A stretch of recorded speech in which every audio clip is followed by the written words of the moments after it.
Alors donc, aujourd'hui, nous avons deux conférenciers, Sylvie Grosjean et Daniel Paré.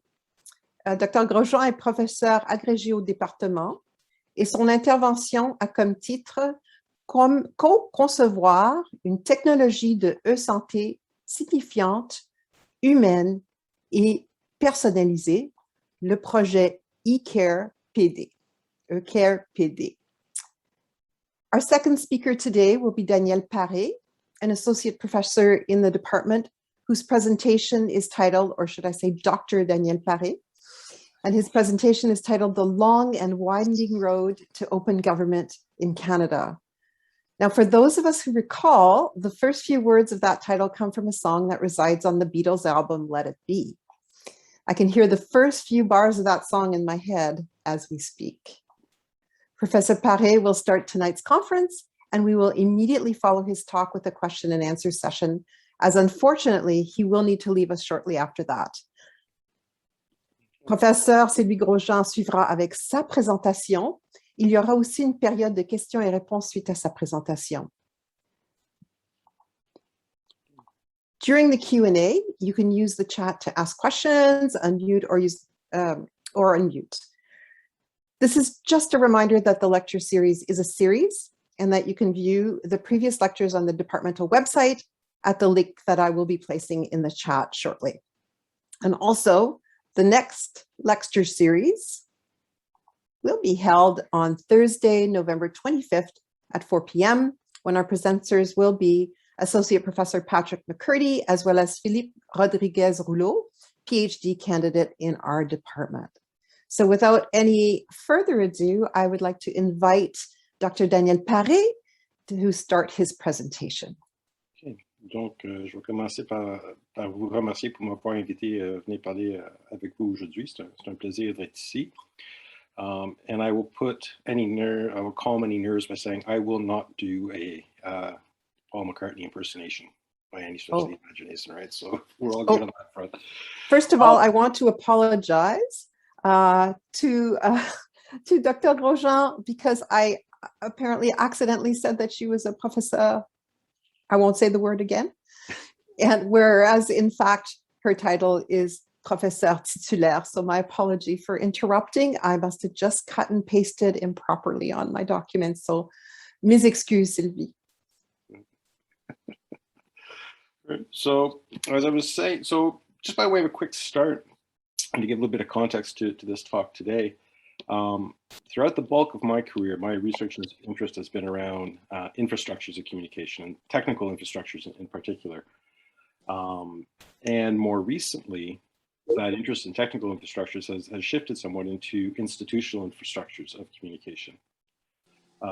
Et donc, quand Meredith et Isaac m'ont invité pour venir discuter avec vous aujourd'hui, ils m'avaient demandé de parler sur mon travail sur la Open Government, donc c'est ça que je fais aujourd'hui.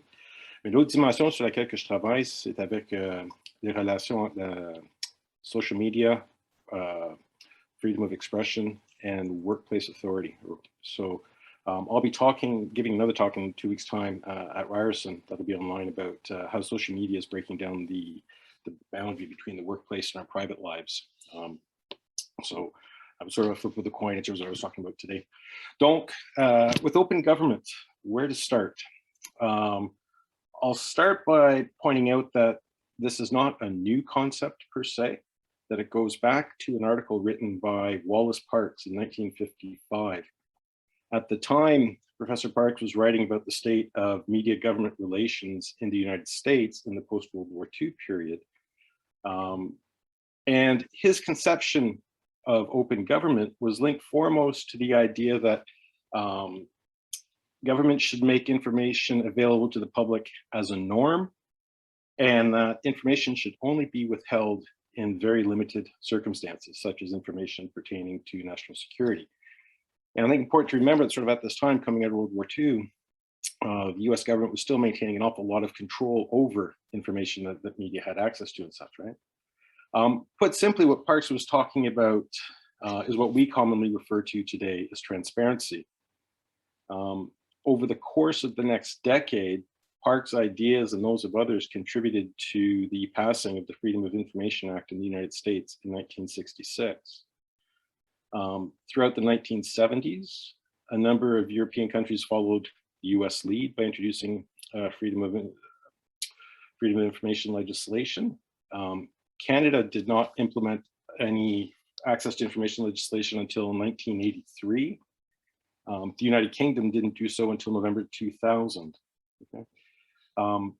Between the mid-1960s and the early 2000s, the term open government pretty much fell off the radar. You just don't run across it very frequently in the relevant literature that's published in that time span. And when you do come across it, it's most frequently used in relations to debates about amending the freedom of information legislation in the United States and in a few other countries. Ça a commencé à changer effectivement en 2008 avec la campagne du président de Barack Obama. In his campaign, transparency, openness, and access to government were all set as priorities for his policy agenda. And it was around this time that we see the term open government begin to gain more traction. More importantly, it started to take on connotations that were much more expansive and ambitious than simply freedom of information.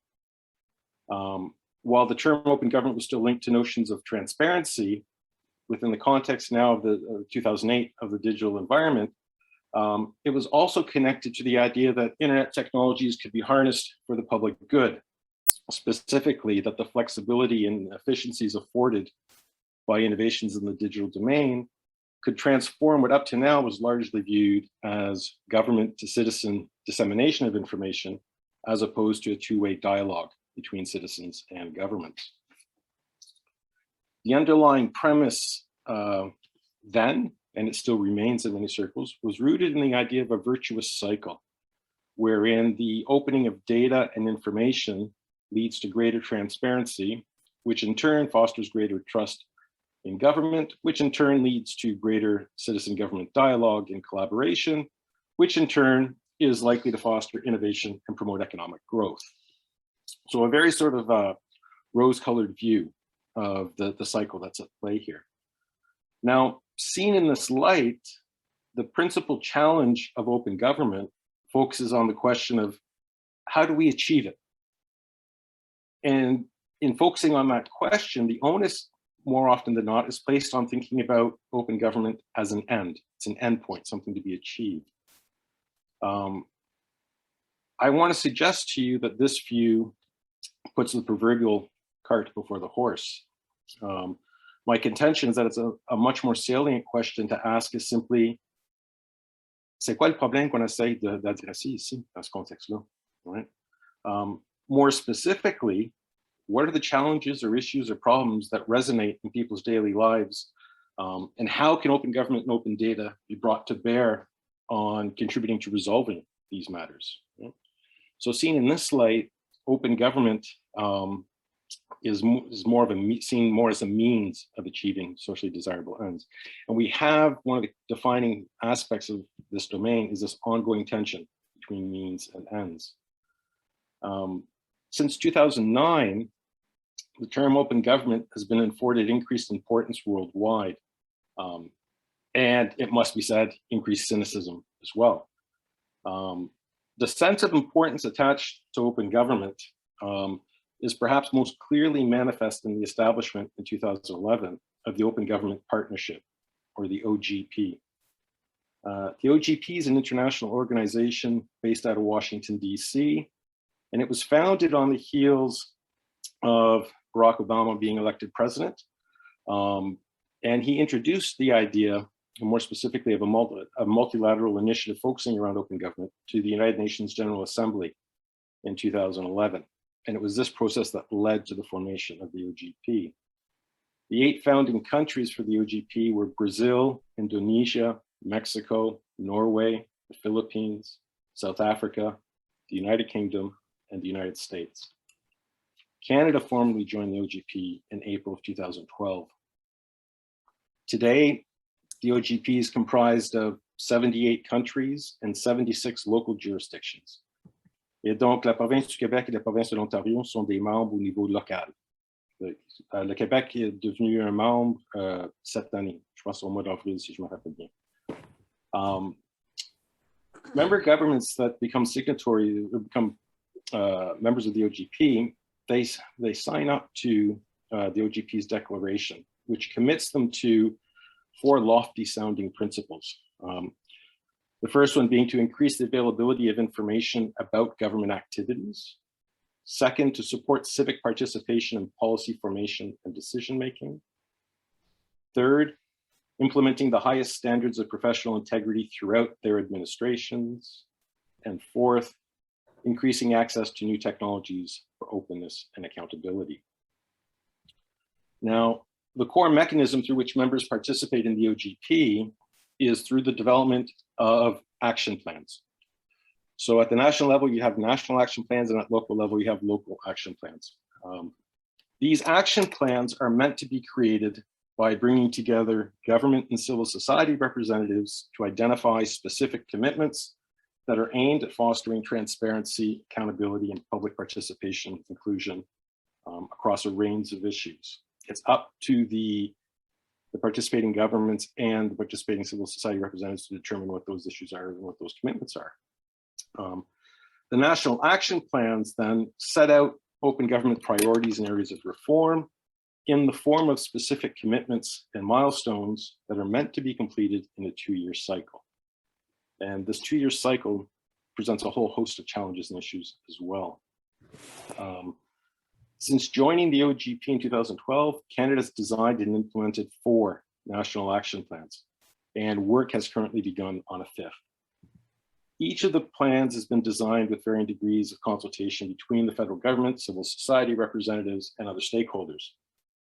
And the 4 plans together have resulted in some 73 commitments relating to opening new forms of communication with citizens and clients, and with using information communication technologies to increase the availability and access to government data across a diverse range of sectors. Perhaps the 2 best or most widely known examples of the government's work in this domain was first the launching of its open data portal in 2013. Today it's known as the Open Government Portal, and it hosts thousands of data sets, information, and resources in different searchable and reusable formats from a total of some 90 departments or so. The second well-known example of it was the issuing in 2015 of the government's policy of open by default, which directed government departments and agencies to release a wide range of data and information, again, in reusable formats. It's also well known because of the challenges that this has presented and sort of the obstructions that have been put in the way for it. Okay? Now, not surprisingly, and pretty much like every other OGP member, the Canadian government likes to tout its engagement with the OGP as an example of a commitment to open, transparent government. And pretty much like every other member of the OGP, there's a gap, or more precisely, many gaps between the Canadian government's open government narratives and the actual outputs and outcomes of its actions in this domain. Although the Canadian government likes to claim that it's succeeding in enhancing transparency and access to information, successive evaluations of the design and implementation of the action plans by the OGP's independent reporting mechanism have suggested otherwise. Myself, I am the representative for Canada for the OGP, or more specifically for the independent reporting mechanism. So I'm an independent evaluator for the federal government's program and previously for the province of Ontario as well. Now, notable... Right? No? Oh, je peux continuer? Okay, ça va? Okay. Notable for our purposes today, though, is that each of Canada's 4 action plans to date have been critiqued for, among other things, a lack of specificity used by government to assess whether and the extent to which the specified commitments and milestones have actually met their objectives. The propensity for the commitments to focus on the operational side of open government, read shortly, think in terms of enhancing client services. And third, a constant refrain is the lack of ambition in the commitments. Now, what we pretty much consistently observe across the design and implementation of the national action plans to date is a design reality gap that's manifest in a disconnect between what civil society actors are asking for, demanding, and what the federal government has been able and or willing to deliver through the OGP framework. I want to give you two examples of this from Canada's most recent action plan, donc le plan de 2018 à 2020. Les deux exemples que je vais vous présenter, ce sont des exemples qui ont été identifiés par des membres from civil society as being the main commitments that they thought were most important, most striking for promoting or for opening government in this cycle. The first commitment in this regard was commitment 3, and there was 10 commitments in the 2018-2020 action plan. And commitment 3 focused on enhancing corporate transparency, and more specifically, strengthening beneficial ownership transparency. Before I say any more, est-ce qu'on sait qu'est-ce que ça veut dire beneficial ownership? Or should I provide a, okay. So beneficial ownership is a term basically from the financial sector, and a beneficial owner is someone who benefits or who enjoys the benefits of ownership through the title to property, but through a different name. So think numbered companies, right? You're investing in purchasing something, but you're not using your name. You're not using any of your own identification, right? So your entity XYZ327, and you own a portion of the Desmarais building. Now, why does this matter? Well, something that you may know or you may not know is Canada is a pretty notable center for money laundering. And both Vancouver and Toronto, if we think about their real estate markets, have been well known internationally as being centers of money laundering. And this is in large part because a great way to launder money is through real estate. Now, prior to June 2019, when amendments were made to the Canadian Business and Corporations Act, there was no corporate statute in Canada that required corporations to maintain a record of beneficial ownership. Now that's important because they weren't keeping track. There's no way of identifying who was who was investing in these corporations. Under the revised act, federal corporations are now required to actively collect and maintain information about both registered and beneficial ownership stakeholders. Those specifically that have a controlling interest, that is to say, those that have 25% share or more, okay? And the information that they're now required to collect involves information about the name, birth date, address, jurisdiction of residence for tax purposes, and the day on which the beneficial owner either became or ceased having significant control. Along with that, they need to keep records of the interests and rights that the beneficial owners have in a corporation. Now, these new corporate records that are being demanded, the issue that's arisen is that they are only available to tax authorities, law enforcement, and other regulators dealing with anti-money laundering and other criminal activities.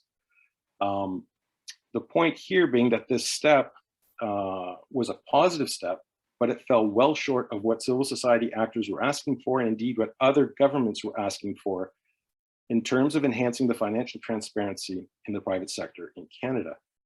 Civil society participants were unequivocal in their support for establishing public registries of beneficial ownership. That is to say, registries where you or I could walk into and see who are the beneficial owners for different corporations. Without the creation of registries that enable public access to beneficial ownership records, this commitment was deemed overall as not having much in the way of any clout or much benefit. What's interesting here is that many perceive the failure of government to act in this regard as being indicative of them not wanting to cede control over the information that they have. We want to keep it sort of within purposes of legal purposes and such. More problematically for many was that some in government, and some in government's position, and specifically a number of those from the Innovation, Science and Economic Development Department, former Industry Canada, who is the entity responsible for holding these registries, strongly opposed making registries public on the grounds that doing so could have negative repercussions for the Canadian economy, in so much as making Canada a less desirable place to invest in, right? So we have this tension going on here in terms of, yes, we're trying to be legitimate and do good things, but we'll take the dirty money anyway. That said, this issue now is still being worked on, so there's great hope that perhaps in the 5th action plan that this will change. We shall see. Another example of this, one that perhaps you heard of, is Commitment 7, which focused on access to information specifically. Access to information is a fundamental building block of open government, and without adequate legal and operational infrastructure in place to support a good access to information scheme, pretty much any other aspect of open government begins to flounder. Not surprisingly, as such, access to information is an issue that's had a presence in each of the 4 national action plans to date.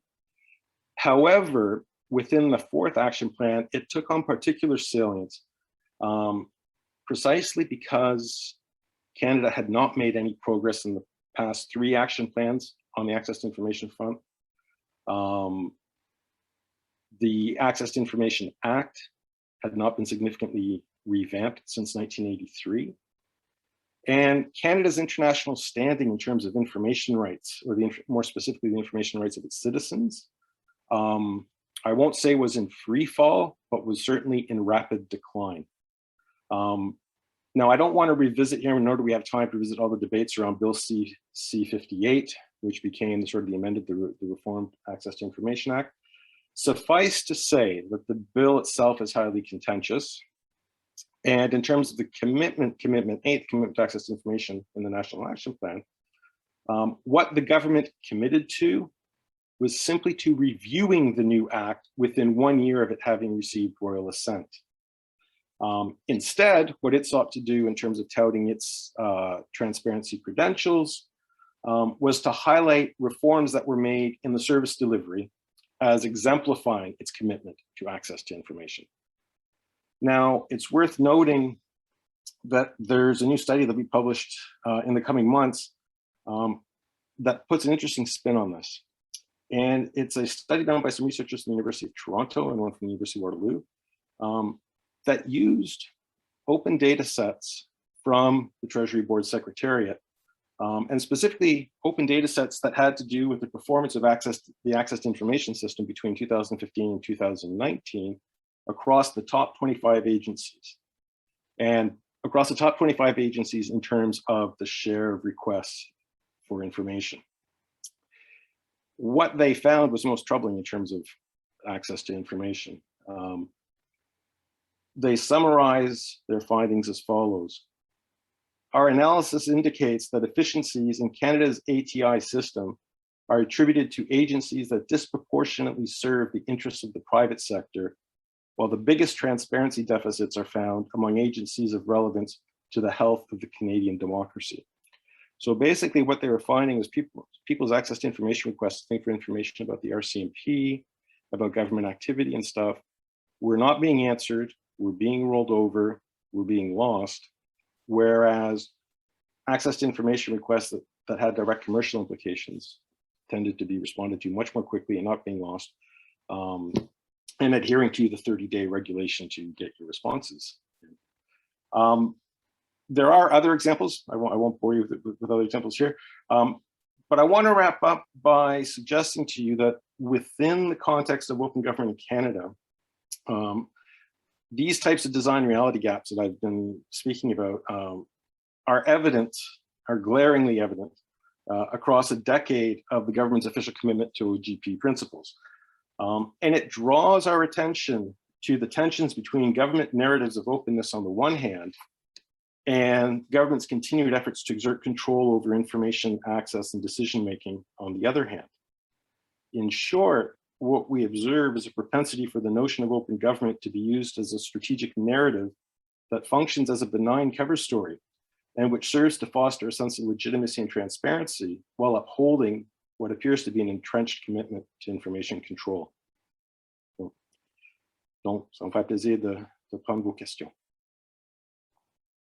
Thank you very much, Danielle. And I can see that there's been lots of interest in your discussion because we've already got 2 hands raised.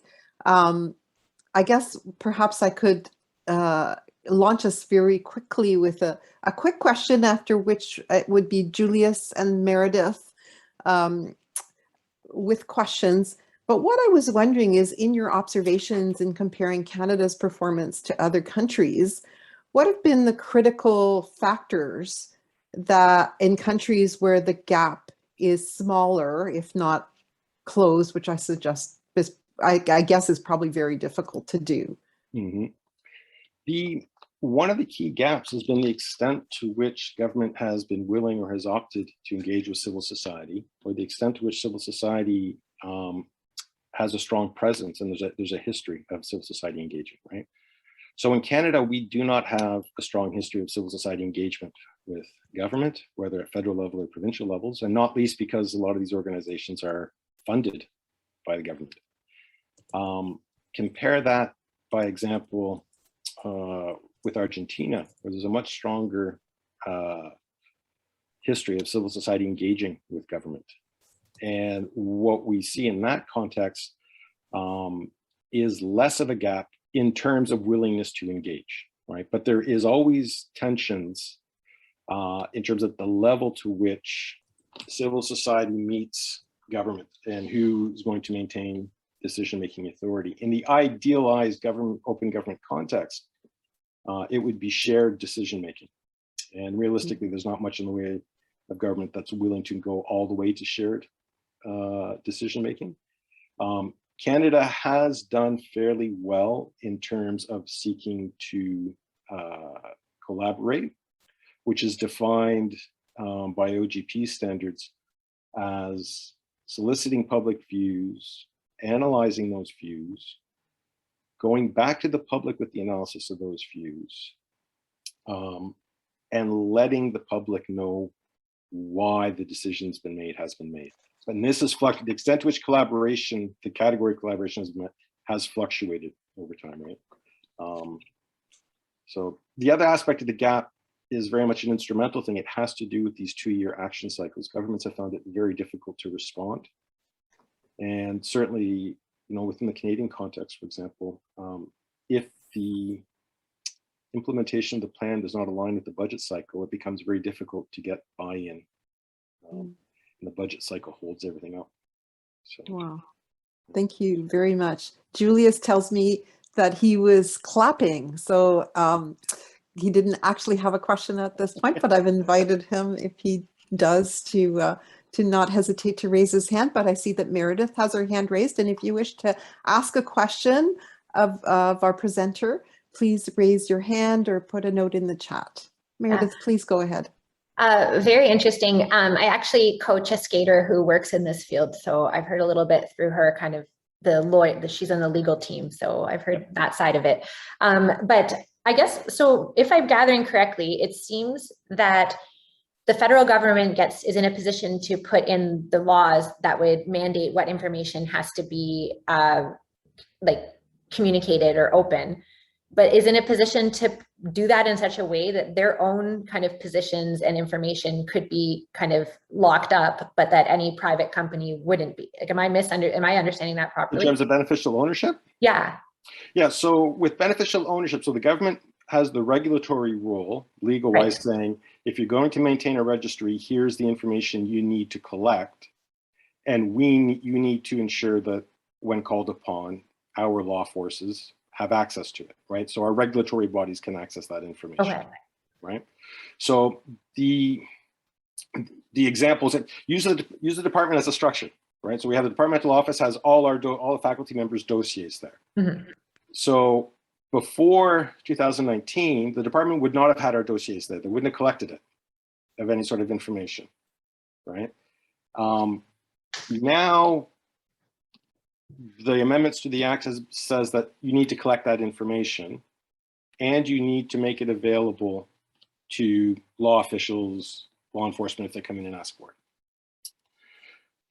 what civil society organizations and others are pushing for is saying, well, that's not enough because that information, government could use that information to hide, right?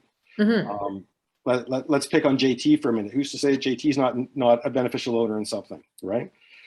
Whereas if that information exists in a public registry that you or I or anybody else can access to go see, who is number company 56732 that owns 25% share in company Z? All of a sudden, that has serious consequences in terms of the ease with which monies can be laundered and used for illicit purposes. Okay. So I guess my kind of follow-up question to that then is what is the balance? Like if I'm a company and I want to keep my beneficiaries secret because it's part of my competitive advantage or my like intel, like how do I manage that? Is that not give away my company's secrets in some capacity? I don't know. Maybe I'm misunderstanding. But... Well, it's not, it would give away information about your investors. Right. So maybe, but would that in any way take away my competitive advantage or? Well, it wouldn't take away your competitive advantage unless you're in the business of laundering money. Okay. Right. So if you're on the up and up, it wouldn't take away competitive advantage. But the issue is in terms of exposing where the investments are coming from, right? So what it makes much more difficult, for example, we just had, 2 or 3 weeks ago, the dossiers that were released about sort of all the folks' financial investments and offshore banking and all these sorts of things. Yes. What public registries of beneficial ownership make much more difficult is precisely that kind of thing. It makes it much more difficult to hide money, right? The challenge at this point in time, that kind of perhaps goes to the competitive thing, is it does become a bit of a numbers game. We are moving in the direction of greater numbers doing it, but for the time being, there is a claim to be made that potentially not having beneficial ownership, or public beneficial registries ownership, could make one's country more attractive for investment. Right? But then we get into the debate in terms of where those funds are coming from. Thank you. Thank you. And our next question is from Marc-François Bernier. Oui, merci Daniel. Je parlais pas fort d'une clinique privée dans ma maison ici, là, mais je voulais juste savoir, moi je suis plus habitué comme journaliste à la Commission d'accès à l'information au Québec, la loi sur l'accès à l'information, qui date de 82, si je ne me trompe pas, ou quelque chose, c'est peut-être un petit peu antécédente à celle du Canada. Mais nous, ce qu'on a comme problème, en tout cas, puis je voulais savoir si c'était la même dynamique au fédéral, c'est qu'au fil des décisions, parce qu'il y a un commissaire qui prend les décisions, cette loi-là, elle devient de plus en plus opaque. C'est-à-dire qu'il y a de la jurisprudence qui fait en sorte que finalement, elle sert de moins en moins à quelque chose. Ce qui était supposé être l'exception devient quasiment la norme. D'ailleurs, je voulais savoir, est-ce que c'est un peu la même dynamique au fédéral, la loi canadienne? C'était un de les grands plaintes qu'effectivement que le système qui était en place pour rendre l'accès à l'information plus efficace était devenu effectivement une barrière à l'accès à l'information. Et il y avait beaucoup de débats qui ont pris place selon le Bill C-58 et qu'il y avait même l'Information Commissioner qui s'avait plainte à propos de la loi qui était proposée initialement, comment c'était effectivement pour rendre les affaires encore pires que qu'est-ce que c'était. Et un des grands exemples, c'est comme si, je vais dire en anglais, c'est plus facile, mais with the new law, the Information Commissioner n'a pas le droit encore d'enforcer leurs décisions. Donc, l'Information Commissioner peut dire, ben, vous devriez rendre accès à telle information, mais il n'y a pas le pouvoir pour exiger que ça soit rendu accessible dans ce sens-là. Des plaintes aussi qui étaient faites au point de vue que les informations étaient reliées à les réunions du premier ministre ou des autres ministres, que ça, c'est pas encore accessible non plus. Et donc, ça, c'est une grande différence avec beaucoup d'autres juridictions dans le travail du monde. Effectivement, il y avait une secousse que nous, nos lois d'accès à l'information au niveau fédéral étaient évaluées pour être pire que ce qu'on avait en place en Afghanistan. Ça, c'était pas juste une question de propagande, c'est une question au point de vue de tous les indices qu'ils utilisent pour évaluer ça. Ça Juste mentionner que moi, quand j'ai commencé une maîtrise à l'Université de Montréal au début des années 80, je travaillais là-dessus, puis je me souviens très bien que le modèle, c'était la Suède. En Suède, c'était à l'époque du papier, là. Oui, Et hein. tout était disponible.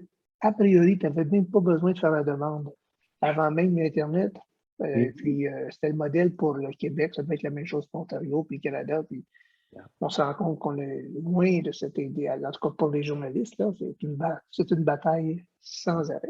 Yeah, mais c'est ça, mais la Suède, c'était la première place pour avoir une loi pour ça. Hein? Ça date aux années 1500, je pense. Quelque chose comme ça. Yeah. Merci. Merci. Marc-François, vous avez fini ou est-ce que vous aviez une autre question? D'accord. Donc, je pense qu'il nous reste peut-être le temps pour une dernière question avant de passer au second conférencier. Alors, je vais donner la chance à la salle si vous avez une dernière question. Je n'en vois pas.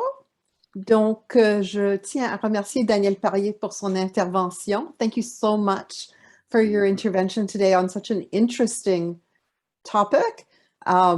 Yes, I see Marc-François is clapping. I would encourage everyone to use your reaction buttons and give a healthy round of applause. Et merci beaucoup, tout le monde. Thank you so much. Merci. Donc, on va passer à notre second conférencier.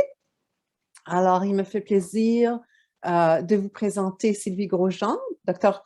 Grosjean est professeur titulaire au département et son intervention, comme je l'ai dit au début, a comme titre « Co-concevoir une technologie de e-santé signifiante, humaine et personnalisée, le projet eCare PD ». Je vous passe la parole, Sylvie. Diane, il va falloir que tu m'autorises à partager mon écran. C'est fait. Merci. Alors, je pense que vous devez voir mon écran maintenant, c'est correct? Parfait. Je vais mettre un petit peu en contexte ce projet-là avant qu'on puisse rentrer à l'intérieur du projet. Il faut savoir que depuis quelques années, avec Luc Bonneville et d'autres collègues, on travaillait beaucoup sur l'implantation des technologies dans les organisations de santé. Et puis, on avait fait le constat que souvent, quand on implantait ces technologies-là dans les organisations, c'était de manière top-down. Ça veut dire qu'il y a des décisions qui se prenaient en haut, on les implantait, on les évaluait, puis si ça ne fonctionnait pas, ben, c'est parce que les gens résistaient, parce qu'ils ne voulaient pas les utiliser, etc. Mais dans la conception même de ces technologies-là, on ne prenait pas forcément en compte les besoins des utilisateurs finaux. Donc, on a eu pas mal de publications autour de cette question-là et autour des tensions que ça générait d'implanter ce type de technologie dans des organisations comme ça. Et progressivement, je dirais, la pensée a évolué et je suis revenue à des anciens intérêt que j'avais, puisque j'avais travaillé sur la conception de technologie avec des ingénieurs pendant ma thèse de doctorat, et du coup, ça m'a ramené à ça, cette idée de co-design, donc de co-conception, d'impliquer les utilisateurs finaux à la conception d'une technologie pour que justement, ça ne soit pas une technologie qui est conçue par d'autres et qui après, on va développer une stratégie pour l'implanter, mais une technologie qui est co-conçue avec les utilisateurs finaux. Et dans ce cas-là, dans le cas que je vais vous présenter, nos utilisateurs sont des personnes qui vont vivre avec la maladie de Parkinson. Donc, la technologie qui va être conçue, elle s'adresse à eux plus spécifiquement.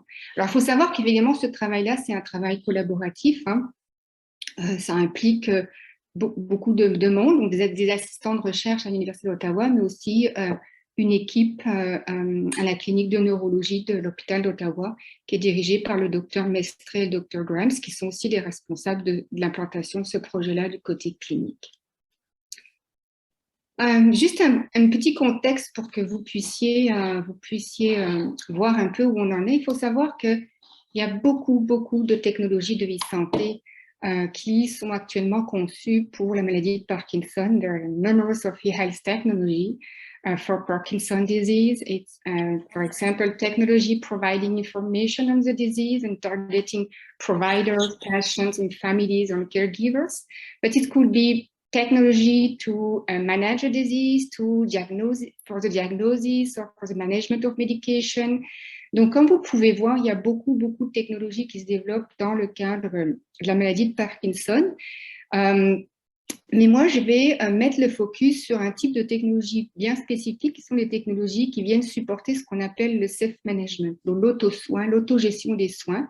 Donc, des technologies qui vont permettre aux patients, restant chez eux, de pouvoir gérer leur maladie à la maison.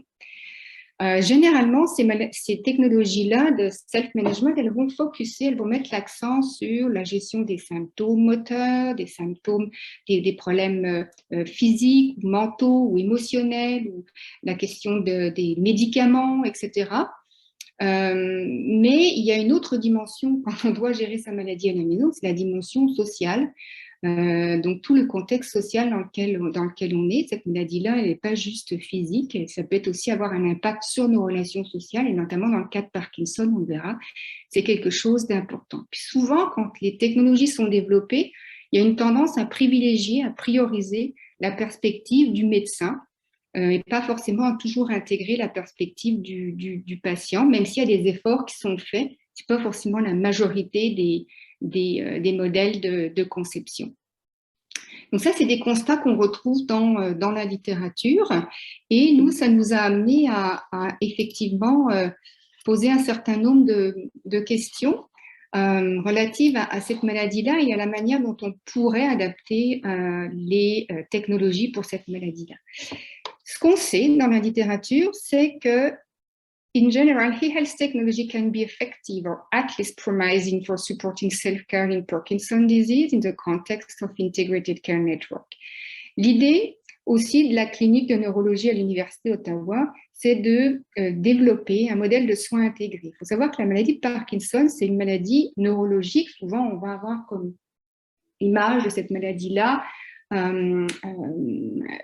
Michael J. Fox, hein, qui est atteint de cette maladie, et on a l'image souvent de quelqu'un qui a des tremblements. Sauf qu'il faut savoir que les symptômes moteurs de la maladie de Parkinson, c'est un symptôme. Mais quand on a Parkinson, on peut avoir des symptômes qui sont gastro-entérologiques, des symptômes liés au sommeil, des symptômes de déclin cognitif, psychologique, psychiatrique. Donc, c'est vraiment multiple. Et ce qui fait que souvent, avant le diagnostic, il y a une errance diagnostique, parce que c'est difficile déjà de diagnostiquer. Donc, les patients sont renvoyés d'un spécialiste à l'autre avant vraiment le diagnostic. Et après, le diagnostic, c'est complexe parce qu'il n'y a pas un patient pour lequel la maladie va se présenter de la même manière. D'accord ?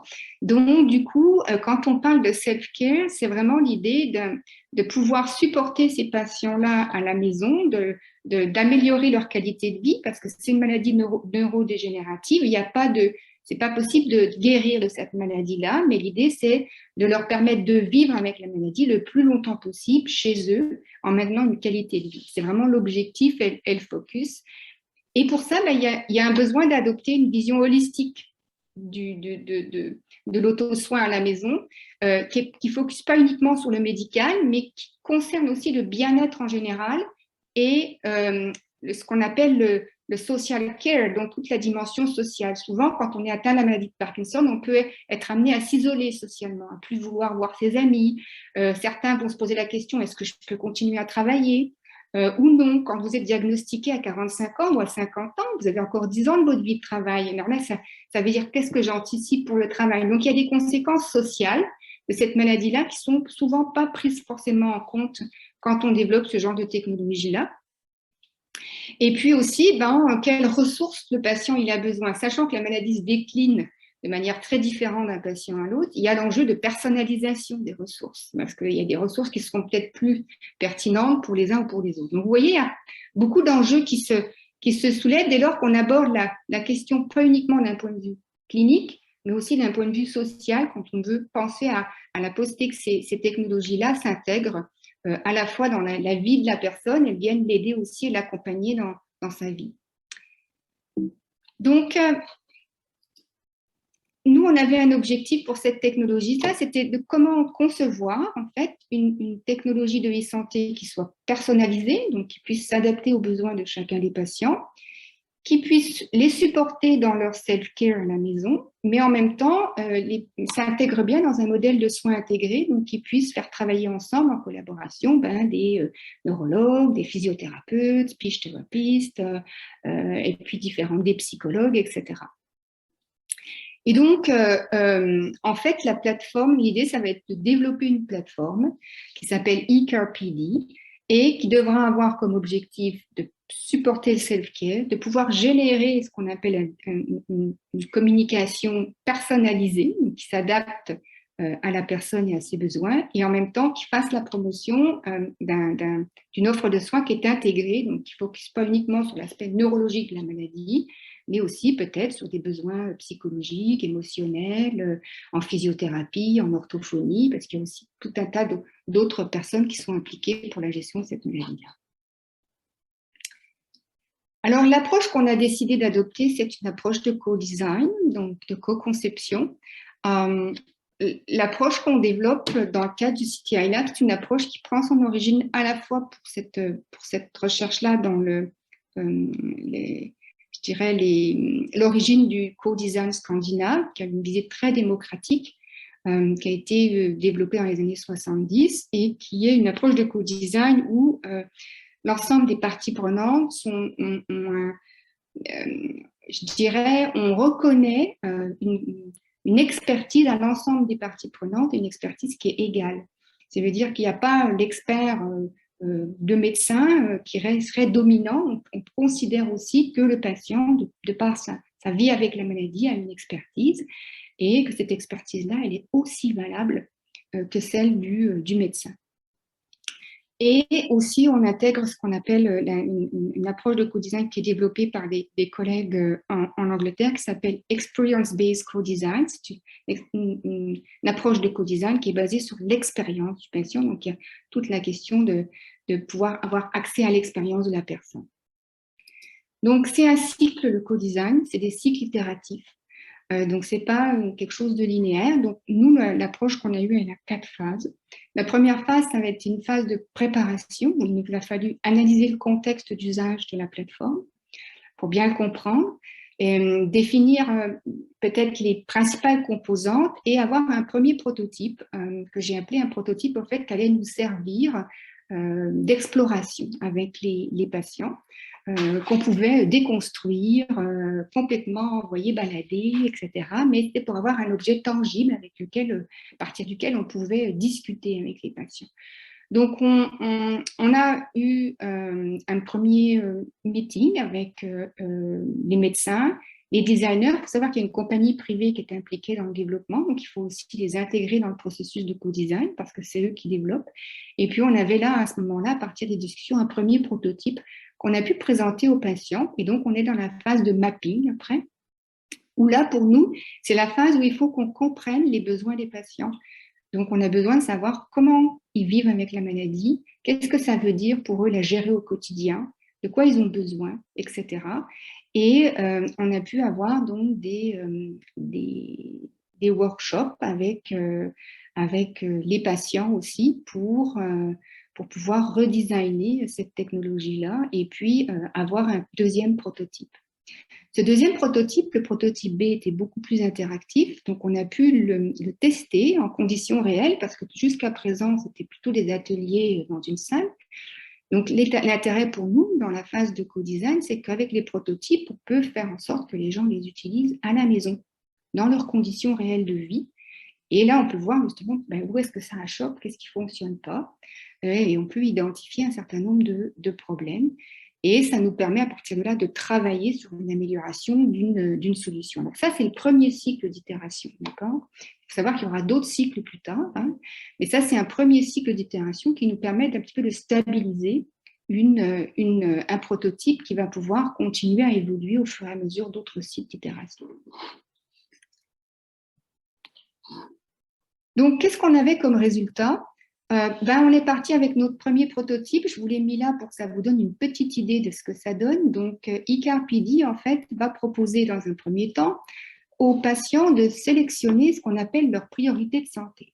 sur quoi ils ont envie de travailler en ce moment, c'est quoi qui leur pose problème à la maison. Alors, au début, ils avaient cette interface-là et ils devaient cliquer sur, par exemple, j'ai des problèmes de sommeil, j'ai des problèmes de constipation ou j'ai d'autres problèmes de douleur. Donc, ils cliquaient sur ce qui était prioritaire pour eux en ce moment. Et la plateforme générait un outil de tracking, en fait, basé sur leur sélection, et ils devaient compléter une petite un questionnaire en lien avec les priorités qu'ils avaient sélectionnées. Et à partir des résultats du questionnaire, la plateforme générait des conseils de santé qui sont logiquement personnalisés. Elle générait des conseils de santé, elle enregistrait les données, elle pouvait présenter un historique des choses et elle offrait aussi des ressources à la personne qu'elle pouvait trouver pour en apprendre un peu plus sur sa maladie, etc. Ça, c'est le prototype de base qu'on a présenté aux patients pour qu'ils puissent le discuter avec nous et puis nous faire leurs commentaires. Donc, on a fait un premier atelier avec eux, on a fait 3 en fait, il y en avait 2 avec des patients et 1 avec des professionnels de la santé. Dans un premier temps, comme vous le voyez là, on leur a demandé de nous raconter leur vie avec la maladie pour essayer d'en apprendre plus. Et puis, dans un deuxième temps, on les a confrontés au prototype qu'on avait avec les ordinateurs, en situation d'ordinateur, et on a vu un peu comment ils réagissaient, qu'est-ce qui se passait. Ça, c'était intéressant, parce qu'à ce moment-là, spontanément, on les avait mis avec des ordinateurs souris, et eux, ils ont utilisé leurs doigts comme s'ils utilisaient des tablettes. Et on a compris que la maladie de Parkinson rigidifie les muscles et utiliser une souris, c'est extrêmement difficile. Donc, ce qui fait dire que la plateforme devait être accessible sur tablette. Donc ça, c'est des éléments comme ça qu'on peut voir quand on confronte aussi les utilisateurs à ces technologies. Alors, ça nous a permis de voir un certain nombre de choses, ces premiers ateliers-là, et notamment de voir que cette technologie, pour eux, là, il y avait 4 choses importantes.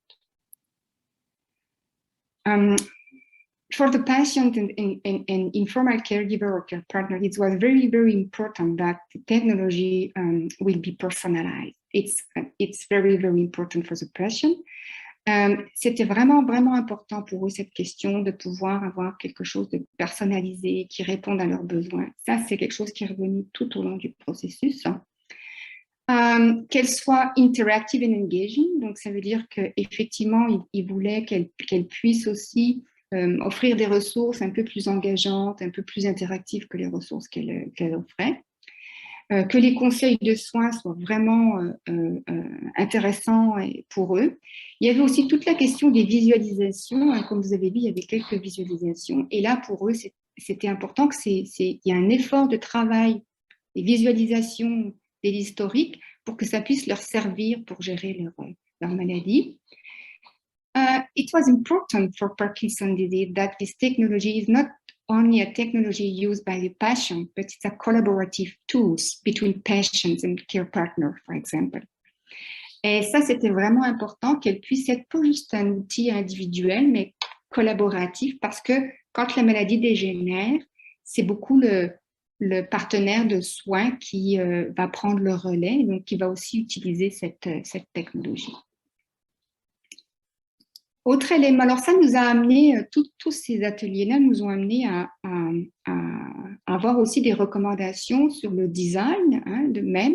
Donc, par exemple, là, vous voyez, quand on leur demandait de sélectionner leur priorité de santé, au début, c'était des petites bulles et ils devaient cliquer dessus.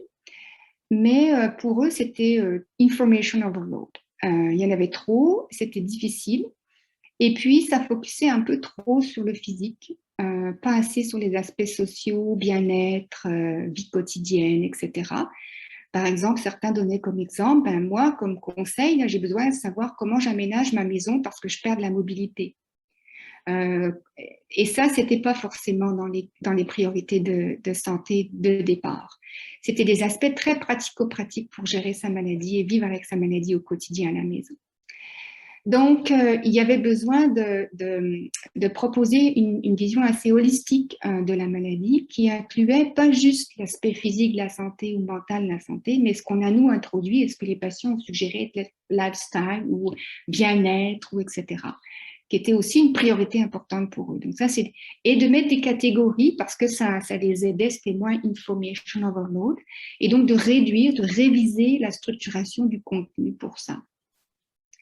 Ce qu'ils nous ont demandé aussi, c'est que certains avaient des problèmes de vision, certains avaient des problèmes pour cliquer, donc il fallait vraiment l'utilisation de gros icônes, de lettres assez importantes, donc il y avait d'en prendre en considération aussi ces éléments-là. Pour ce qui est, par exemple, les care tips là, qu'ils recevaient, eux, ils voulaient, tout cet aspect-là, ils voulaient pouvoir traquer leur priorité de santé, mais la plateforme, au début, ne leur permettait pas de mettre des notes. Et certains nous ont dit, ben, moi, là, si je dis qu'aujourd'hui, par exemple, je suis vraiment, vraiment pas bien sur le plan du sommeil, là, j'ai besoin de pouvoir mettre en contexte pourquoi. Parce que sinon, dans 6 mois, quand j'irai voir mon clinicien, je ne me rappellerai plus pourquoi j'ai pas mal dormi ce jour-là. Donc, ils voulaient l'utiliser comme une mémoire et puis en même temps, ils trouvaient qu'ils voulaient recevoir vraiment des conseils très personnalisés. Donc, on voit que ce qu'ils nous ont dit a eu un impact sur le design aussi de l'interface. Il y a un autre prototype qui a été conçu et à ce moment-là, on a invité les patients à tester ce prototype à la maison, donc en situation réelle. Donc, the patients were invited to test the ECAR-PD prototype at home for 3 weeks in real-world condition, and each participant received a feedback booklet divided in 3 parts.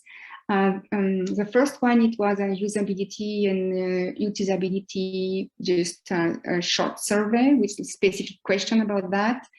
It was after that a short survey about the use of ECAR-PD in my daily life. It was open question and personal comments, and a feedback. It's open comments and suggestions about the platform. Les patients ont beaucoup investi, ils se sont investis dans ces 3 semaines-là, ils ont été très engagés. J'ai reçu même pour certains des commentaires de 5 pages tapés à l'ordinateur, donc c'était vraiment on voyait qu'il y avait vraiment envie de collaborer à ce niveau-là. Qu'est-ce qui est ressorti de ça? La perception générale, puis ça c'est important, c'est que on leur demandait à un moment donné, est-ce que vous pensez intégrer ECAR-PD dans votre routine quotidienne? 68% non. Alors ça, c'était ce qu'on... Bon, dans le processus de co-design, là, c'est ce qu'on veut, d'une certaine manière, que ces choses-là, elles apparaissent maintenant pour pouvoir travailler dessus après. Et on avait quelques commentaires. Is not useful, very limited, basic, but not very useful, etc., etc. Not very engaging. Donc, il y avait vraiment des commentaires assez forts sur le fait que je vais l'utiliser quelques jours, puis après, j'ai plus envie de l'utiliser, etc. Donc, vraiment, le but du test à la maison, c'est vraiment de faire ressortir ces problèmes-là pour pouvoir travailler dessus après. En gros, ce qui apparaissait comme problème, on a fait une analyse qualitative de contenu. Il y avait des gros problèmes liés à ce qu'on appelle usefulness, donc l'utilité de cette plateforme-là. Pour eux, ils n'étaient pas forcément motivés à vouloir l'utiliser à long terme. Et it's a very, I think it's challenging the long-term use of this type of technology because in general, in the literature, it's recurrent that we have a high level of attrition after 3, 4, or 1 month of use of this technology in real condition. Un autre aspect, c'était le fait d'être guidé. Il n'y avait pas suffisamment d'explications, elle n'était pas intuitive, il fallait vraiment plus les guider au niveau des instructions de comment l'utiliser. Le fait de reconnaître aussi qu'eux-mêmes, ils ont une condition qui va peut-être réduire leur mobilité, réduire certains éléments cognitifs et qu'il faut qu'ils puissent travailler aussi à améliorer ces éléments-là. La personnalisation, et ce qui revenait, c'est les visualisations, qui n'étaient pas assez, c'était difficile pour eux d'interpréter les données, de faire du sens à ces données-là. Et pourtant, ils les jugeaient importantes pour eux. Donc, on voit qu'il y a un certain nombre de problèmes qui ressortent dans le processus de co-design et c'est ce qu'on veut parce qu'après, on veut travailler sur ces problèmes-là pour améliorer la plateforme. Donc, la question s'est posée, c'est how to improve ECARE-PD to make it more personalized, meaningful and acceptable for the patients and care partners. And pour répondre à cette question, on a utilisé ce qu'on appelle un Design Critic Session. Donc, comme c'était la période Covid, on a dû adapter notre stratégie de design, on a fait ça en ligne. Donc, on a créé un co-design toolkit, donc une boîte à outils de co-design que les patients recevaient à la maison. Et ils pouvaient faire un certain nombre d'exercices à la maison. Et après, on avait une séance où ils étaient invités à discuter avec nous. Donc, 1 week before the workshop, an email with clear instruction and a co-design toolkit was sent to the participant, and the participants were invited to complete alone or with their informal caregivers 2 activities at home to be prepared for the design critic session. Et l'idée du design critique, c'est vraiment de partir des problèmes et de trouver des solutions pour les dépasser. Donc, on est vraiment dans une position d'essayer de trouver les solutions ensemble. Et là, on a pu faire une analyse qualitative des discussions, on a pu voir les solutions proposées par les participants et du coup, ça nous a amené vers une solution pour améliorer la plateforme dans les prochaines itérations de développement.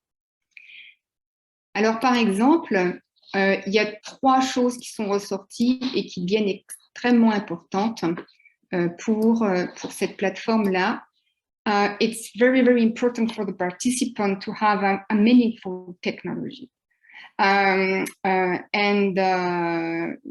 It's important to support meaningful use by proposing an holistic approach of self-care, not just an approach that focuses on medical or physical or psychological dimension of the disease, but the well-being in general and the lifestyle in general, etc. C'était difficile pour les patients, pour certains patients, de sélectionner leurs priorités de santé. On leur demande dans la plateforme d'en sélectionner 3-4 et certains nous disaient « Et moi, je ne peux pas en sélectionner que 4, j'en ai 10. » Et là, il fallait les guider dans ce processus individuel de réflexion. C'est quoi les priorités sur lesquelles vous voulez mettre l'accent aujourd'hui? Donc, la plateforme, elle doit les accompagner plus dans ça. Et puis, toute la question des increased meaningful visualization and data valence. I use the term of data valence because it's a term developed by Gina Neff in communication, et ça réfère à la question de la valeur sociale de la donnée. Il faut que la donnée, elle soit comprise, interprétée, qu'elle ait une valeur pour la personne, pour que la personne puisse prendre ces données-là pour qu'elle puisse agir d'une certaine manière. Ensuite, une autre dimension, c'est que the most important thing for the patient is to have a warm and human technology. Donc, ils ont beaucoup critiqué le langage qui était utilisé dans la plateforme. And for the patient, it was very important to integrate a positive and empathic language on the platform. And to focus on realistic and positive action. For example, for some advice or for some care tips, the patient need positive care tips that encourage the patient to do things and in terms of motivation, etc.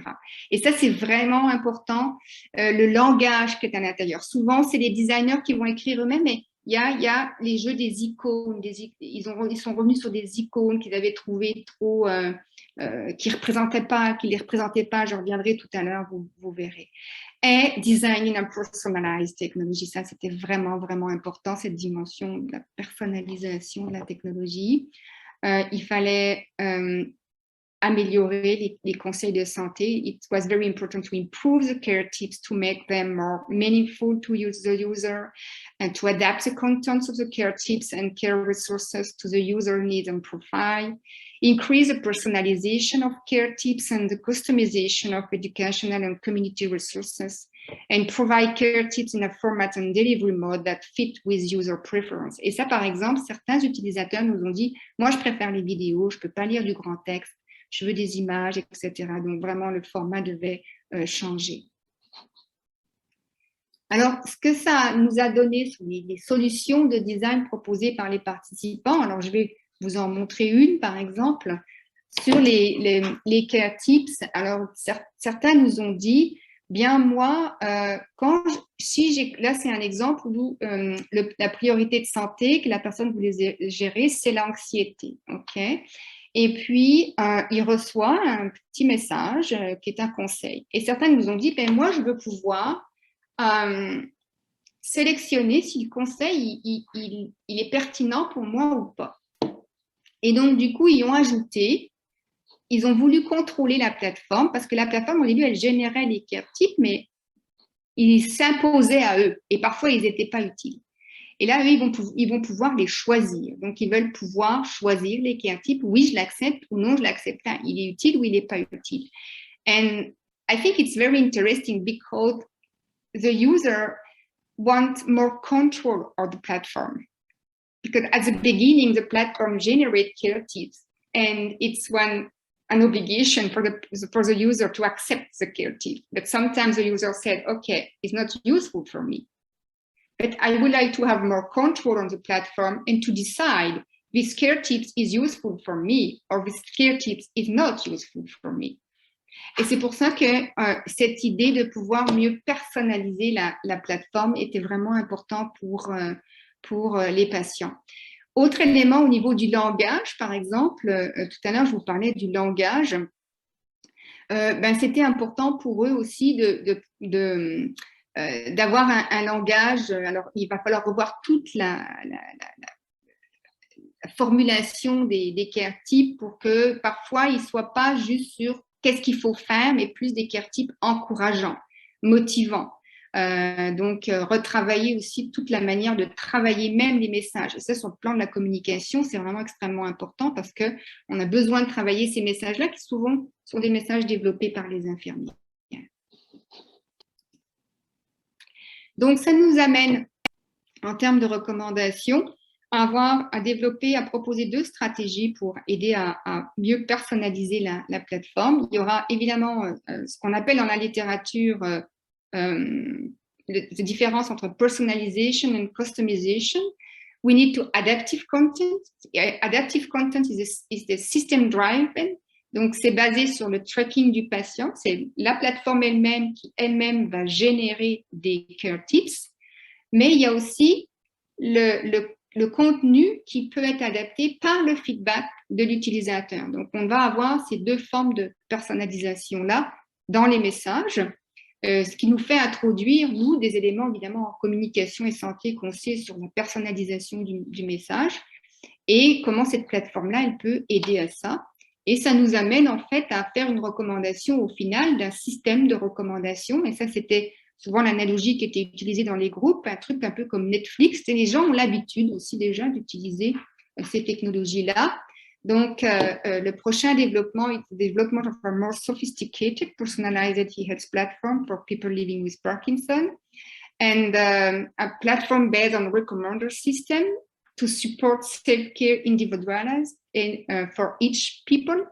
Et pour ça, il y aura 3 types de recommandations. Les recommandations sur les conseils de soins qui seraient basés sur des profils d'utilisateurs, des tendances, leur feedback. Des recommandations aussi sur des ressources en termes d'éducation ou des ressources dans la communauté pour les connecter peut-être avec un physiothérapeute s'ils ont besoin ou avec un orthophoniste au sein de leur communauté. Ça serait basé évidemment sur des préférences d'utilisateurs, sur leur profil, mais aussi l'aspect géolocalisation parce qu'il faut localiser ça et des recommandations sur un plan d'action. Parce qu'évidemment, les care tips, si c'est de dire, il faudrait que vous essayiez de faire 20 minutes d'exercice par jour, peut-être qu'il pourrait y avoir une petite vidéo d'attacher à ça ou qu'il pourrait faire à la maison tranquillement ou qui donne des exemples d'exercices qu'il pourrait faire, etc. Donc ça, c'est, je dirais, vers ce quoi on doit aller si on veut renforcer l'aspect personnalisation de la plateforme. Donc voilà, je vais m'arrêter là et puis... disponible pour les questions. Je vous remercie beaucoup, Sylvie. Une présentation super intéressante. Personnellement aussi pour moi, parce que ma grand-mère maternelle souffrait du Parkinson's. Alors, c'est vraiment une mélodie qu'on ne comprend pas bien. Je pense que j'ai passé ma vie à ne pas comprendre exactement ce que c'était. Alors, mais moi aussi, je suis familière avec ce qui est populaire quand ils en parlent, mais je voulais vous poser une question avant de passer la parole aux autres. Puis je vois qu'il y a beaucoup des mains qui applaudissent et vous remercient, et moi aussi je le fais. Mais je voulais savoir, euh, vous avez parlé des caregivers, mais je me demandais quel est le rôle des familles dans tout ça et est-ce qu'il y a des ressources dans ce programme qui seront développées pour les familles aussi? Parce que, comme vous disiez, c'est une maladie quand même assez complexe. Et puis, à un certain moment, peut-être les familles sont impliquées dans tout ça. Oui, et ça c'est important ce que vous soulignez parce que pendant le processus de co-design, on invitait les patients et les familles à chaque fois. D'accord? Parce que c'est une maladie qui se gère, qui impacte toute la famille. Donc, parfois, il y a des patients qui venaient seuls, parfois, il y a des patients qui venaient accompagnés d'un membre de la famille. Et quand on a travaillé le co-design de la plateforme, il y a beaucoup d'aidants qui ont fait des suggestions. Et notamment, on a la question de la personnalisation. Il y a des aidants qui ont dit, à un moment donné, c'est plus trop des ressources pour le patient lui-même qu'il faudra, mais des ressources pour nous. Donc, en termes de personalization, it was very important for informal caregiver or care partner to have access to specific resources for caregivers. Et surtout quand la maladie progresse, à la fin, il y a des aidants qui nous disaient, ben, écoutez, il y a une dame qui témoignait, qui dit, moi, mon mari, là, il fait 1m90, 100 kg, quand il y a des problèmes qui freeze, là, le freezing, là, dans le jardin, moi, qu'est-ce que je fais là? Comment je fais là? Comment je gère ça? Et donc, il disait, j'ai besoin d'avoir des conseils pour m'aider à gérer ça. Comment je peux gérer ce genre de situation, à qui je peux faire appel pour avoir de l'aide, etc. Donc, c'est pour ça que je disais, it's more collaborative self-care for Parkinson's disease. It's not a self-care only for the patient, but it's self-care. And we need to develop collaborative tools in terms of e-health technology, not just tools for the patient. Oui, c'est très intéressant. Merci beaucoup. Je vois que Meredith a sa main levée. Merci pour la présentation. C'est très, très, très intéressant. Alors, j'avais comme une couple de questions, mais la première, c'est que, juste pour confirmer, il n'y a pas une personne, quand ils interagissent avec la plateforme, il n'y a pas de personne en arrière de ça qui voit leurs notes, comme leur médecin ne voit pas s'ils prennent comme un petit diary à chaque jour. Ou est-ce qu'ils peuvent communiquer avec quelqu'un ou c'est vraiment juste dans le programme ou l'application et il n'y a pas de comme, humain qui examine qu'est-ce qu'ils ont écrit? Alors là, la plateforme, elle va s'intégrer à un processus de modèle de soins intégré, d'accord? Donc, en fait, ce qui est prévu, c'est que quand le patient va venir en clinique et qu'on va lui recommander d'utiliser la plateforme, c'est l'infirmière qui va l'introduire à la plateforme, d'accord? Mais après, quand il est à la maison, nous, on a dit aux designers, il faut que les patients soient quand même suffisamment accompagnés à la maison pour pouvoir l'utiliser tout seul, ce qui n'était pas le cas dans le premier test qu'on a eu. Il y en a beaucoup qui ont appelé l'infirmière, le mot de passe ne fonctionnait pas, c'était trop compliqué, etc. Donc ça, on a renvoyé ça à la compagnie qui développe en leur disant, écoutez, la petite vidéo que vous avez faite pour expliquer comment l'utiliser, elle ne fonctionne pas là. Il faut vraiment l'accompagnement sur toutes les pages et que ça soit beaucoup plus fluide dans le design, etc. Vous avez affaire à une population qui a des problèmes cognitifs. Donc, même ça se trouve, ce que Laura a dit, l'infirmière, un mois avant, ils ne s'en souviendront plus là. Les mots de passe, on a demandé aux designers d'avoir des mots de passe beaucoup plus simples, donc, etc. au début pour les aider. Donc ça, c'est des éléments qui sont apparus dans le design comme étant des éléments de tension et que du coup, nous, ça nous donne des arguments pour demander aux designers de retravailler sur cet aspect-là aussi. Oui. Ouais. Mais logiquement, l'idée, c'est qu'au début, l'infirmière va être là et progressivement un peu, c'est qu'il puisse s'autonomiser et évidemment la prendre en charge tout seul. Donc, elle puisse être relativement intuitive aussi. Pour ce qui est des données, d'accord, l'idée finale, c'est que quand ils vont traquer leurs symptômes, etc., eux, il y a l'interface du patient avec ses graphiques, mais de l'autre côté, il y a l'interface du médecin. et l'interface du médecin permet au médecin aussi de suivre, par exemple, s'il il a fait un ajustement de médicaments, d'accord? Et que là, le patient, il traque les symptômes moteurs et que ça empire malgré l'ajustement de médicaments, le médecin pourra le voir. Et au final, le but aussi, c'est de pouvoir intégrer à la plateforme des capteurs sensoriels. Ils développent beaucoup de technologies Parkinson. And for Parkinson, we have, for example, some technologies like sensor devices for the motor symptoms. And it's possible for the platform to connect some sensor devices to have a more precise tracking of the symptoms. And all the data information, it's sent to the physician, and it's possible for the physician to adapt medication and something like that. Yeah. Right. So I guess there is an incentive then for them to complete it because their doctor will have more complete information when they go back. Okay. So I guess relié un peu à ça, au niveau de, je me demandais spécifiquement les outils ou les messages qui ressortent pour aider avec l'isolement ou la connexion sociale.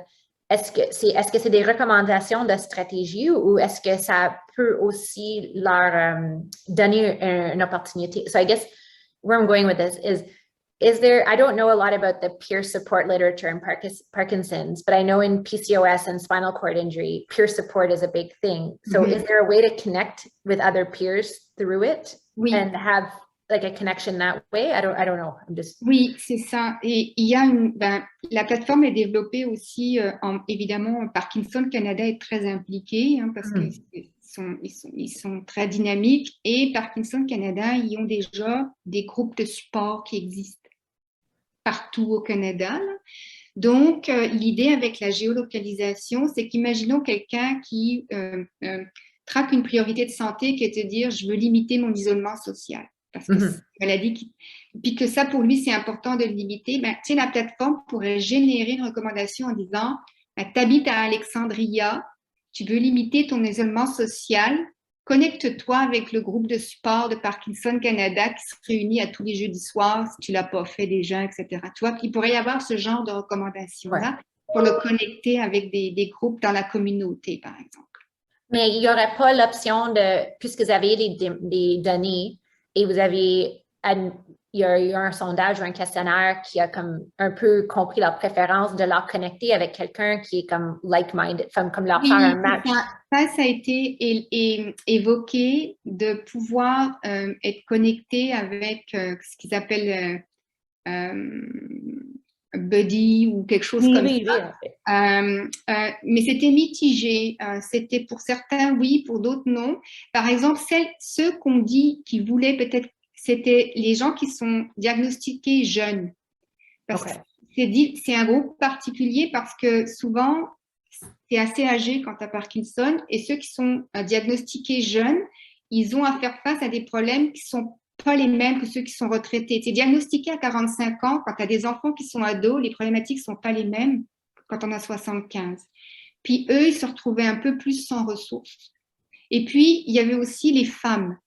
Les femmes qui disaient que quand elles veulent des groupes de support, elles préféraient avoir des groupes de support de femmes parce qu'il y a des problématiques qui sont plus intimes et qu'elles voudraient plutôt parler entre femmes. Donc, l'idée de la personnalisation, tu vois, elle est vraiment importante à ce niveau-là. Par rapport au système de recommandation et je pense qu'on peut améliorer la personnalisation pour cibler ces groupes-là qui ont des besoins qui sont complètement différents je dirais, du profil classique qu'on peut imaginer de la personne qui atteint la maladie de Parkinson. No, it's very cool. J'imagine comme au fur et à mesure que c'est adopté et qu'il y a plus de personnes qui s'en servent et vous avez accès à plus de données, ça pourrait servir comme un mécanisme pour lier les personnes qui ont les mêmes besoins. Exact, c'est ça. D'où le système de recommandation, parce qu'à partir du système de recommandation, tu pourrais évidemment, effectivement, arriver à mieux adapter tes recommandations. Il pourrait y avoir un système de patients partenaires, donc des gens qui vivent avec la maladie depuis longtemps, qui ont déjà une expérience de vie, qui pourraient être des buddies, par exemple, pour les nouveaux diagnostiqués, tu vois, qui viennent de se faire diagnostiquer par... Donc, ça ouvre plein de possibilités, mais ça exige derrière qu'effectivement, il y ait une intelligence artificielle qui travaille. Donc là, toute la deuxième phase de la conception est beaucoup plus complexe sur quel type d'algorithme, quelles données on prend en considération. Et là, ça vient interroger un certain nombre de choses. Very cool. Merci. Donc, on a du temps pour d'autres questions. Si vous avez des questions pour Sylvie Grosjean, n'hésitez pas de vous lever la main.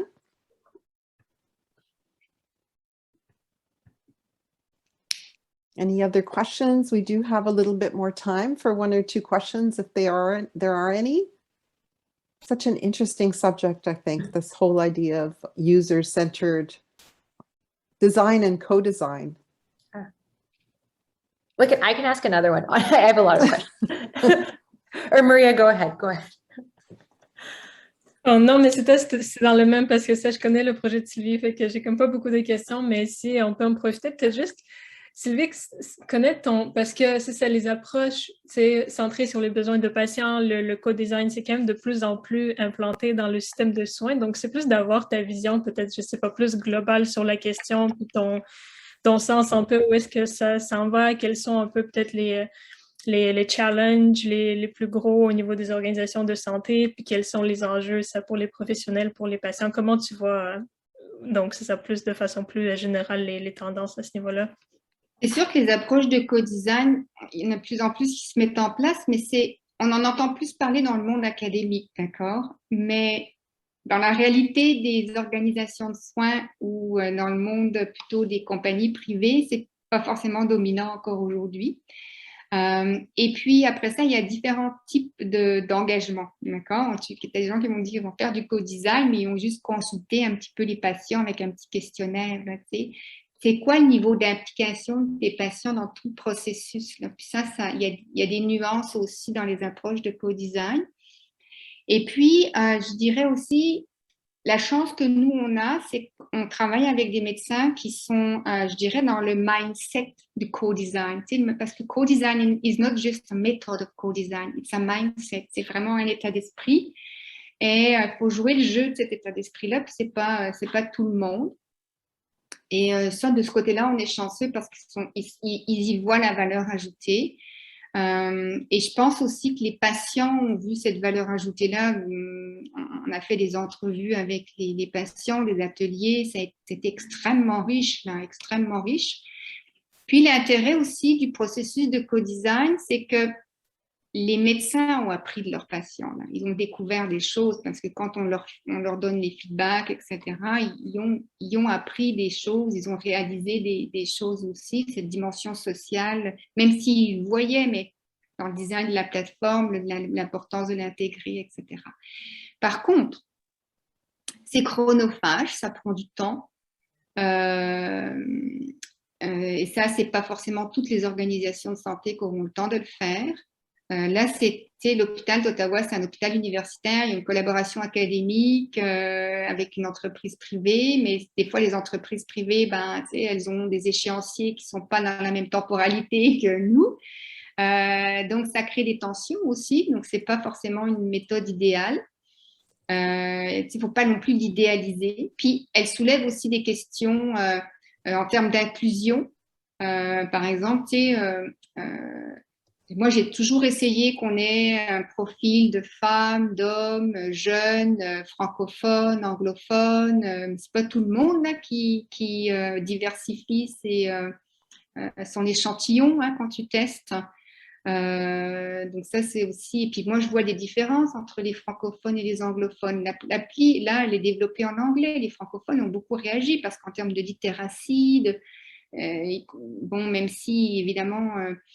d'accès aux soins en français, etc. Après, ça posait aussi un certain nombre de questions, par exemple pour des gens qui vivent un peu plus, qui sont dans des conditions plus en termes de socio-économiques, plus défavorisées, donc toute la question des inégalités sociales de santé, c'est comment je les prends en compte dans mon approche de co-design, parce que quand on sélectionne des patients, il y en a peut-être qui vont s'exclure, parce que faire un atelier, c'est pas évident pour eux, prendre la parole, c'est pas évident pour eux. Donc, il y a quand même des défis qu'il faut pas minimiser.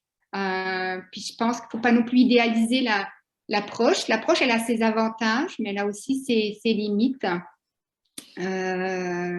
comme toute approche. Par exemple, il y a des collègues à McMaster qui travaillent beaucoup sur inclusive design, donc comment avoir des approches de design plus inclusives qui représentent beaucoup plus les minorités culturelles ou les gens qui vivent avec des handicaps, etc. Et ça, c'est des éléments importants et c'est pas tout le monde qui a ces approches-là non plus. Est-ce que les participants sont compensés pour comme participer au pilote ou dans les workshops ou etc.? Alors, quand il y avait, par exemple, quand on se faisait les pilotes à l'hôpital, il y avait toujours une petite boisson, des petites choses qu'on leur proposait de manger, etc. Et puis, je pense que l'infirmière avait convenu avec eux qu'ils avaient des tickets pour le parking de l'hôpital. Comme ça, ils venaient à un rendez-vous, il y avait des tickets, etc. C'était un peu ça la compensation. Mais quand on est passé en ligne, ben non, il y en avait pas forcément. Mais ils étaient très contents quand on a fait les en ligne parce que c'était pendant la pandémie. Puis ils étaient confinés chez eux. Alors les exercices, là, ils ont fait, là, ils ont pris du plaisir. Mais je pense que c'était le timing qui faisait là.